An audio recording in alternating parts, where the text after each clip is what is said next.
Hitachi energy India के share बुधवार के ट्रेड में अब तक के सबसे ऊंचे लेवल पर पहुंच गए। सेशन के दौरान दोपहर 3 बजे एनएसई पर स्टॉक करीब 4.39% बढ़कर 37,575 रुपए प्रति शेयर के रिकॉर्ड लेवल पर पहुंच गया। 2026 में अब तक शेयर 100% से ज्यादा भागा है। वहीं 3 साल में इसने अपने शेयर धारकों को 889.08% का शानदार रिटर्न दिया है। शेयर में ये तेजी मार्च तिमाही की मजबूत कमाई और ब्रोकरेज की बुलिश कमेंट्री के बाद आई।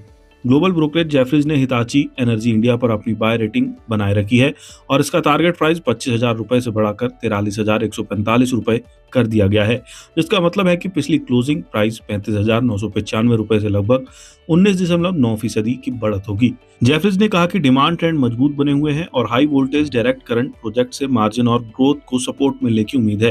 ब्रोकरेज को यह भी उम्मीद है कि FY26 से FY28 के दौरान EPS 58% की कंपाउंड एनुअल ग्रोथ रेट से बढ़ेगा।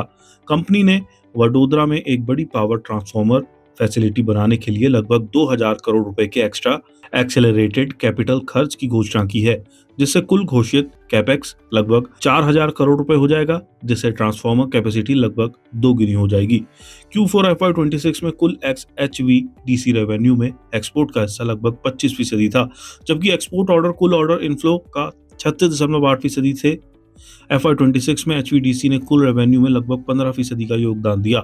PL कैपिटल ने स्टॉक पर अपनी रेटिंग को होल्ड से बदलकर रिड्यूस कर दिया है और टारगेट प्राइस 30,768 रुपए तय किया है, जो पिछली क्लोजिंग प्राइस से लगभग 14.5% की गिरावट दर्शाता है। ब्रोकरेज ने कहा कि FY26 के नतीजे अनुमान से बेहतर रहे, जिसकी वजह रेवेन्यू और प्रॉफिट में बढ़ोतरी रही। पूरे साल के लिए ऑर्डर इनफ्लो 18,500 करोड़ रुपए रहा, जो साल दर साल 2% ज्यादा है। मोतीलाल ओसवाल फाइनेंशियल सर्विसेज ने कहा कि ट्रांसमिशन, रिन्यूएबल्स, डेटा सेंटर्स और एक्सपोर्ट्स में मौकों की वजह से बेस ऑर्डरिंग में सुधार होने की उम्मीद है। नुवामा इंस्टीट्यूशनल इक्विटीज ने ज्यादा वैल्यूएशन का हवाला देते हुए स्टॉक पर अपनी होल्ड रेटिंग बनाए रखी है और कहा है कि कंपनी की मजबूत ग्रोथ की उम्मीदें पहले से ही तय हैं। ब्रोकरेज को उम्मीद है कि FY27 से 28 में कंपनी का EBITDA मार्जिन लगभग 20% होगा। इसने FY27 के लिए अपनी अर्निंग्स पर शेयर अनुमानों को भी 8% और FY28 के लिए 16% बढ़ा दिया है।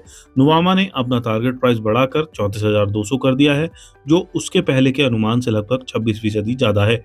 एमके ग्लोबल फाइनेंशियल सर्विसेज ने कहा कि कंपनी के पास कई मौके हैं, जिससे रिन्यूएबल्स, डेटा सेंटर्स, ट्रांसपोर्टेशन और इंडस्ट्रियल सेगमेंट्स में अलग अलग तरह के पोर्टफोलियो से सपोर्ट मिला है।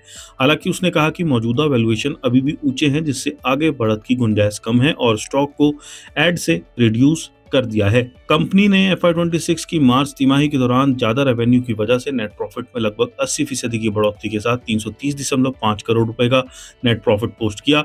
एक साल पहले इसी समय में इसने 183.9 करोड़ रुपए का नेट प्रॉफिट कमाया था। हाल ही में जनवरी मार्च के दौरान कंपनी का ऑपरेशन से रेवेन्यू 46.2% बढ़कर 2,754.1 करोड़ हो गया, जो पिछले फाइनेंशियल ईयर 2024 से 25 की चौथी तिमाही में 1,883.7 करोड़ रुपए था। FY26 के लिए इसका नेट प्रॉफिट 2024 से 25 में 384 करोड़ रुपए से बढ़कर 987 करोड़ रुपए हो गया। ऑपरेशन से रेवेन्यू भी FY25 में 6,384.9 करोड़ रुपए से बढ़कर 8,147.7 करोड़ रुपए हो गया।